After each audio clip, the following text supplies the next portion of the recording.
இவ்வளோ பேர் அவர் பின்னாடி நிற்பாங்கன்னு எதிர்பார்க்கல.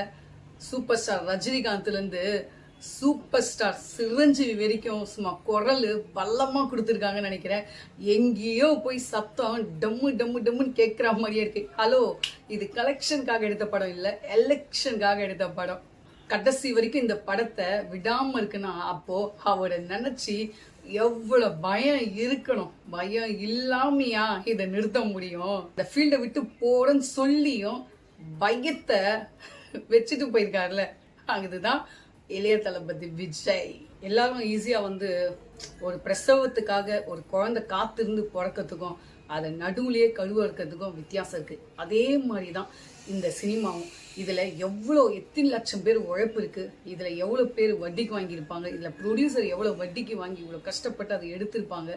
அதெல்லாம் தெரியாம ஈஸியா நம்ம இதை ஸ்ப்ரெட் பண்ணிடும். ஆனா நம்ம டைரக்டர் வினோத் அவர்கள் தயவு செஞ்சு இதை யாருக்கும் பகிராதீங்க. இதை நான் கஷ்டப்பட்டு உருவாக்குனது, அவங்கவுங்களுடைய ரத்தமும் சரி, அவங்களோட உழைப்பும் சரி, அவங்களுக்கு பேஷனும் சரி, அந்த அளவுக்கு இதுல இருக்கு. இதை ஈஸியா கழுவு அறுத்துட்டீங்க. ஆனா இதுக்கான விலை ரொம்ப ரொம்ப ரொம்ப கொடுக்கணும். நீங்க அவரை அசிங்கப்படுத்தியாச்சு, பயம்படுத்தியாச்சு, இப்ப அவர் கழுத்தே அறுத்தாச்சு. ஒன்னும் பண்ண முடியல. ஜனநாயகம் பேசும், கண்டிப்பா பேசும். எத்தனையோ வருஷத்துக்கு முன்ன எடுத்த கில்லியே இப்ப ப்ரீ ரிலீஸ் பண்ண மூச்சுல அவ்வளோ நாள் ஓடிச்சு. ஜனநாயகன் பிட்டு பிட்டா பாக்குறது தானே. அதை நாங்க எப்ப ரிலீஸ் பண்ணாலும் அது வேற லெவலுக்கு தான் போகும். அது அவர் கையாலே ரிலீஸ் பண்ணணும்னு இருக்கோ என்னவோ அதே இடத்துல உட்காந்து. நன்றி.